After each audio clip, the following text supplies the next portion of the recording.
There will come a time when your strength fades, when your voice carries less authority, and when the world begins to move faster than you can follow. Old age is not merely a passage of time, it is a revelation. It reveals who you were, how you lived, and most importantly, how you treated those who once depended on you, your children. If you want peace in your later years, real peace, not the fragile kind that depends on others' approval, you must understand this. Resentment doesn't appear suddenly. It is built brick by brick over decades of small moments, careless words, and neglected responsibilities. So if you wish to grow old without becoming a burden of bitterness in your child's heart, there are things you must avoid, not later, now. First, do not control their lives beyond your role. Your child is not your extension. They are not your second chance at fixing your own failures. The moment you begin to impose your unfulfilled dreams onto them, you plant the seeds of quiet resentment. Guidance is wisdom, control is tyranny, and children never forget the difference. Second, do not withhold respect while demanding it. Many parents believe respect is owed simply because of age or sacrifice. But respect is not inherited, it is earned continuously. If you dismiss your child's opinions, belittle their choices, or treat them as inferior even when they are grown, don't be surprised when distance replaces closeness. Mutual respect is the foundation of lasting relationships. Third, do not make guilt your language of love. Saying things like, "I sacrificed everything for you," may sound like truth, but when used as a weapon, it becomes emotional manipulation. Love that comes with chains is not love, it is obligation, and obligation breeds quiet anger over time. Give freely without keeping score. Fourth, do not neglect your own life and identity. A parent who builds their entire existence around their child eventually becomes dependent on them for meaning, and that dependency becomes heavy. Your child is not responsible for your happiness. You must cultivate your own purpose, your own friendships, your own inner stability. Otherwise, your neediness will suffocate the very relationship you want to preserve. Understand this clearly. Children don't resent age. They resent unresolved patterns. They resent control disguised as care, guilt disguised as love, and neglect disguised as sacrifice. If you want your child to visit you not out of duty, but out of genuine desire, then live in such a way that your presence brings peace, not pressure. Old age can be a time of dignity, wisdom, and deep connection, but only if you earn it through the way you live today. Avoid controlling your child's life because the desire to control often disguises itself as care, when in reality it can quietly erode trust, confidence, and connection over time. As a parent, it is natural to want the best for your child. You have lived longer, faced hardships, made mistakes, and gathered wisdom that you believe could protect them from pain. But there is a fine line between guiding someone and attempting to dictate who they should become, and crossing that line has consequences that are not always visible in the moment. A child is not an extension of your identity, nor are they a vessel for your unfulfilled ambitions. They are an independent human being with their own temperament, interests, and direction. When you begin to impose your will too strongly, whether it is about their career, relationships, or personal choices, you unintentionally send a message that their individuality is not enough. Over time, this can weaken their ability to think independently and make decisions with confidence. They may comply outwardly, but internally they begin to feel trapped, as though their life is no longer their own. Control also damages communication in subtle ways. When a child feels that every decision will be judged or overridden, they stop sharing openly. Conversations become guarded, filtered, and eventually distant.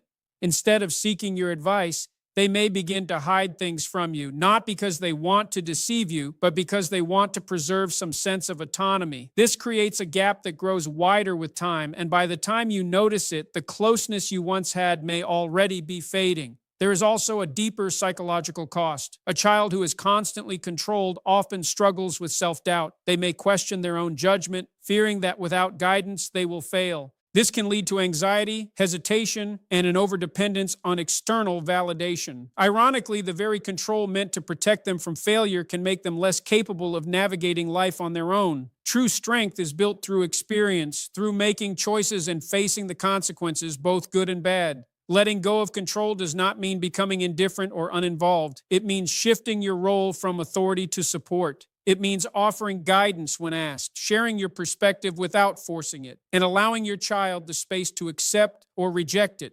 This requires patience and humility because there will be moments when you see them making choices you disagree with. But growth often comes from those very moments, and shielding them from every mistake denies them the opportunity to develop resilience and wisdom. Respecting your child's autonomy fosters mutual trust. When they know they are free to make their own decisions, they are more likely to come to you willingly, not out of obligation, but because they value your insight. This creates a relationship built on respect rather than fear and connection rather than control. Over time, this kind of relationship becomes stronger, more honest, and more enduring. In the end, your role is not to design your child's life, but to prepare them to live it. And that preparation requires freedom, not control. Earn respect instead of demanding it, because respect that is forced may produce obedience in the moment, but it never creates genuine connection or lasting regard. Many people assume that age, sacrifice, or authority automatically entitles them to respect, especially within a parent-child relationship. While those things may deserve acknowledgement, they do not guarantee admiration.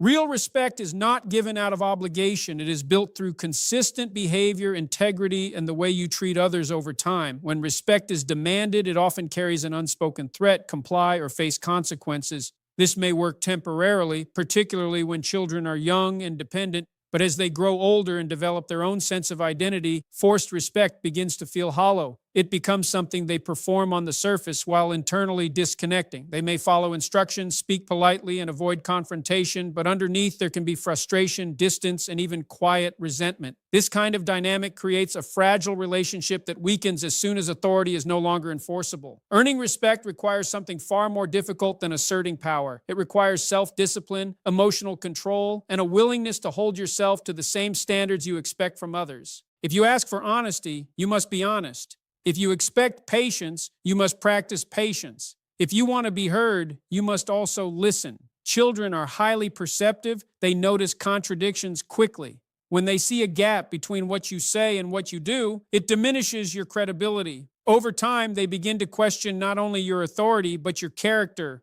Another important aspect of earning respect is acknowledging your child's perspective. As they grow, their thoughts, feelings, and opinions become more complex and valid. Dismissing them outright simply because you hold a position of authority sends a message that their voice does not matter. This does not mean you must agree with everything they say, but it does mean you should take the time to listen and respond thoughtfully. When a child feels heard, even in disagreement, it builds mutual respect. It shows that the relationship is not based solely on hierarchy, but on understanding. Humility also plays a crucial role. Being willing to admit when you are wrong is one of the strongest ways to earn respect. It demonstrates confidence, not weakness. It shows that you value truth over ego and growth over pride. When children see that you can take responsibility for your mistakes, they are more likely to do the same in their own lives.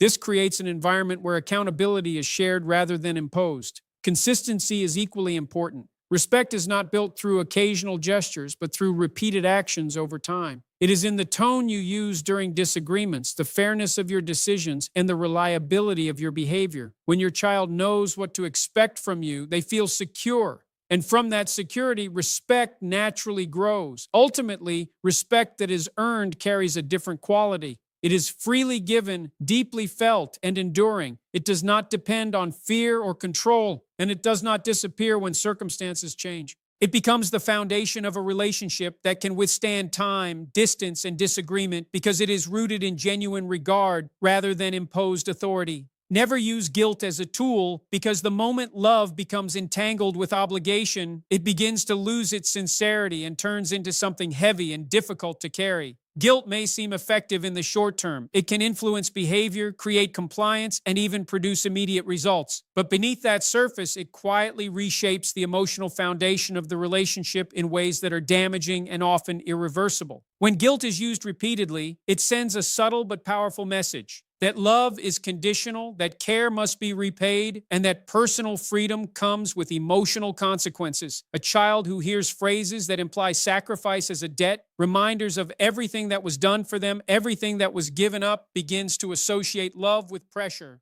Instead of feeling supported, they feel indebted. Instead of acting out of genuine care, they act to relieve that pressure. Over time, this transforms their actions into duties rather than expressions of affection. This dynamic creates an internal conflict. On one hand, the child may truly care and want to maintain a positive relationship. On the other, they may feel controlled by the emotional weight placed upon them. This tension can lead to quiet resentment, even if it is never openly expressed. They may continue to fulfill expectations, but the emotional emotional warmth that once existed begins to fade. What remains is a relationship driven by obligation rather than connection. Guilt also interferes with honesty. When someone feels that expressing their true thoughts or desires will lead to disappointment or emotional manipulation, they begin to filter themselves.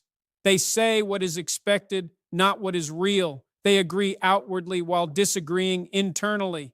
This creates a gap between appearance and reality, and that gap grows wider with time. Eventually, communication becomes shallow and trust begins to erode. Another consequence is the impact on emotional independence. A person who is frequently made to feel guilty for their choices may struggle to make decisions confidently. They may constantly question whether they are being selfish, even when they are simply trying to live their own life. This can lead to anxiety, hesitation, and an inability to set healthy boundaries. Instead of developing a strong sense of self, they become overly focused on meeting expectations and avoiding disapproval. Using guilt as a tool also places you in a position where your influence depends on emotional leverage rather than mutual respect. It creates a cycle where you feel the need to remind, to pressure, to reinforce the sense of obligation, because without it, you fear losing control or importance. But the more this cycle continues, the more it pushes the other person away emotionally. They may still be present physically, but their sense of closeness diminishes. Replacing guilt with genuine communication requires a shift in mindset. It means expressing your feelings honestly without attaching them to expectations. It means allowing the other person the freedom to choose, even if their choices do not always align with your preferences. This does not weaken the relationship. It strengthens it by removing the hidden pressure that undermines trust. When love is given freely, without strings attached, it creates space for authentic connection. Actions that come from genuine care carry a different weight than those driven by obligation. They are more meaningful, more lasting, and more reflective of true respect. Over time, this kind of environment fosters a relationship where both individuals feel valued, not controlled, and where connection is sustained not by pressure, but by choice. Maintain your own identity and purpose, because the moment you allow your entire sense of self to revolve around another person, even your own child, you begin to lose the very foundation that makes you stable, grounded, and emotionally independent. It is natural for a parent to invest deeply in their child's life. Years of care, sacrifice, and attention create a powerful bond, one that can easily become the center of your world. But when that bond replaces your individuality instead of complementing it, the relationship can shift in ways that create pressure rather than connection. A person without a sense of personal identity often begins to seek meaning through others. In the context of parenting, this can lead to an unspoken expectation that the child will provide emotional fulfillment, companionship, and even a sense of purpose. While this may not be expressed directly, it is often felt. The child begins to sense that their presence is not just valued, but needed in a way that goes beyond a healthy relationship. This creates a subtle burden, one that can make them feel responsible for your happiness, even when they are trying to build a life of their own. When your identity is too closely tied to your child, their independence can feel like a loss rather than a success. As they grow, make their own decisions, and spend less time under your influence, you may begin to feel displaced or unimportant. This can lead to behaviors that unintentionally pull them back, seeking constant attention, expressing disappointment when they prioritize their own life, or creating emotional tension that makes distance feel like guilt.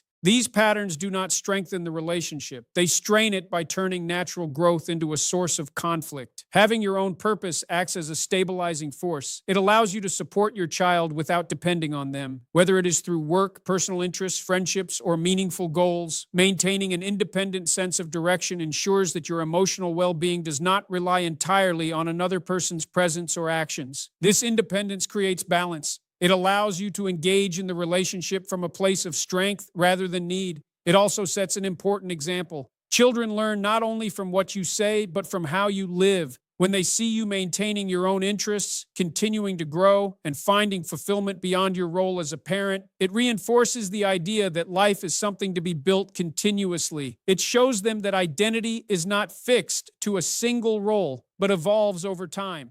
This encourages them to develop their own independence without fear of abandoning you in the process. Maintaining your identity also improves the quality of your interactions. When your life contains multiple sources of meaning, your conversations become richer, your perspective broader, and your presence more relaxed. You are not approaching the relationship from a place of emptiness that needs to be filled, but from a place of fullness that can be shared. This makes your connection feel lighter, more genuine, and more sustainable over time. Dependence often leads to pressure, and pressure creates distance. Independence, on the other hand, allows closeness to develop naturally. When your child knows that your happiness does not rest entirely on their shoulders, they are more likely to engage with you willingly and without hesitation. This creates a dynamic where connection is chosen, not required, and where both individuals can grow without feeling restricted.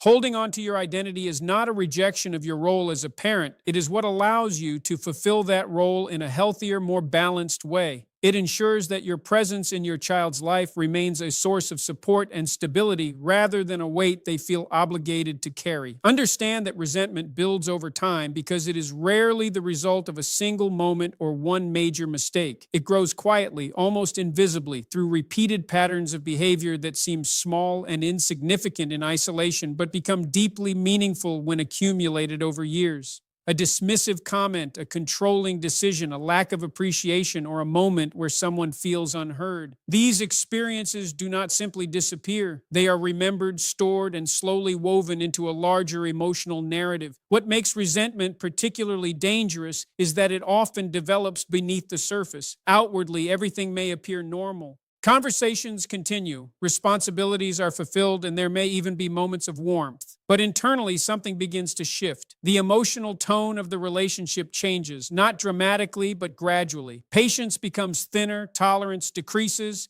and small irritations start to carry more weight than they should. This is not because of the present moment alone, but because it is connected to everything that came before it. When someone feels repeatedly overlooked, controlled, or invalidated, they begin to form conclusions about the relationship itself. They may start to believe that their voice does not matter, that their feelings are secondary, or that their role is simply to comply rather than to be understood. These conclusions are not formed overnight. They are built through consistent experiences that reinforce the same message again and again. Over time, this creates emotional distance, even if physical proximity remains the same. Another important aspect of resentment is that it often goes unspoken. Many people choose not to express their frustrations directly, especially within close relationships, because they want to avoid conflict or preserve harmony. But unexpressed emotions do not disappear, they accumulate.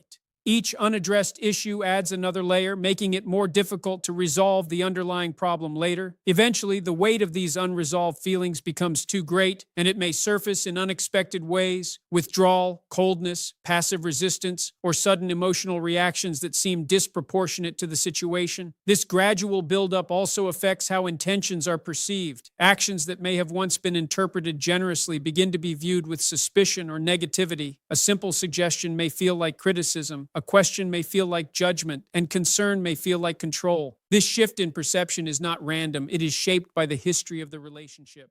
When resentment is present, it filters how every interaction is understood. Preventing this kind of buildup requires awareness and consistency. It means paying attention not only to major decisions, but to everyday interactions. The tone of your voice, the way you respond during disagreements, and your willingness to listen all contribute to the emotional environment over time. Small acts of respect, acknowledgement, and understanding may seem minor in the moment, but they accumulate just as powerfully as negative experiences do. It also requires a willingness to address issues early before they have the chance to grow. Open communication, even when uncomfortable, prevents misunderstandings from solidifying into long-term resentment. When concerns are acknowledged and addressed with sincerity, it interrupts the pattern before it becomes deeply rooted. Relationships are not defined by isolated events, but by repeated patterns. And those patterns, whether positive or negative, shape how people feel over time. If negative patterns are left unchecked, they do not remain small. They expand layer by layer until they fundamentally alter the connection itself.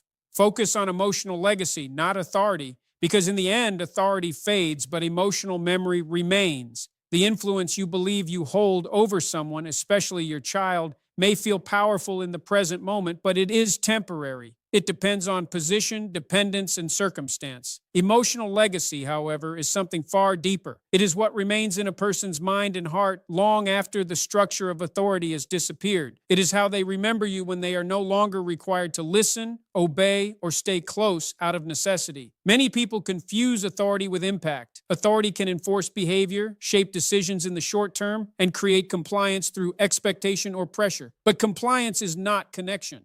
A child may follow rules, respect boundaries, and meet expectations, yet still feel emotionally distant. What truly shapes their inner world is not how strictly they were guided, but how they felt while being guided. Whether they felt respected or dismissed, supported or controlled, understood or ignored. These emotional impressions become permanent markers in their memory. Emotional legacy is built in the small moments that are often overlooked. It is formed in how you respond when your child makes a mistake, whether your correction carries humiliation or understanding. It is shaped by your tone during disagreements, whether it reflects patience or irritation. It is reflected in whether your presence feels safe or tense. Over time, these repeated experiences form a pattern, and that pattern becomes the emotional truth they carry about you. Authority seeks obedience, but emotional legacy creates influence that lasts beyond obedience. A child may obey out of fear, obligation, or habit, but they remember how that obedience felt. If it was tied to pressure or emotional distance, they may grow up to disconnect once they gain independence. On the other hand, when guidance is given with respect, even firm guidance, it tends to be remembered differently. It becomes associated not with control, but with care. When you focus too heavily on authority, you may begin to measure success by how well your child complies. But this is a limited and fragile measure. It does not reflect the quality of the relationship, nor does it guarantee future closeness. Once authority naturally diminishes with time, what remains is the emotional residue of those years.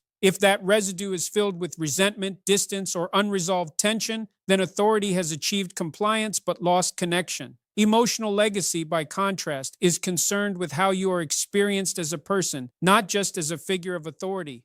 It asks a deeper question. When your child thinks of you, what emotional weight does your presence carry? Is it warmth, respect, and gratitude, or is it pressure, distance, and unresolved emotion? That answer determines the true quality of your relationship far more than any rule ever could. Building a positive emotional legacy requires consistency in empathy, fairness, and self-awareness. It requires the ability to listen without immediately correcting, to guide without overpowering, and to correct without humiliating. It also requires recognizing that your influence is strongest not when it is enforced, but when it is willingly accepted. People do not carry forward what they were forced to accept. They carry forward what they came to understand and value.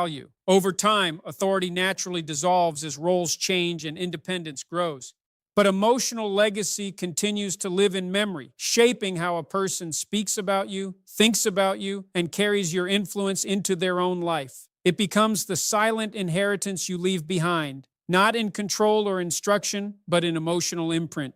In the end, what you leave behind will not be measured by how much control you held, how strictly you guided, or how loudly your voice was obeyed. Those things fade quickly with time and distance. What remains is far more subtle, yet far more powerful. The emotional imprint you leave on the hearts of those closest to you. Your child will not remember every rule you enforced, but they will remember how they felt in your presence. They will remember whether they felt safe to be themselves, whether they were respected in moments of disagreement, and whether your love felt like freedom or pressure.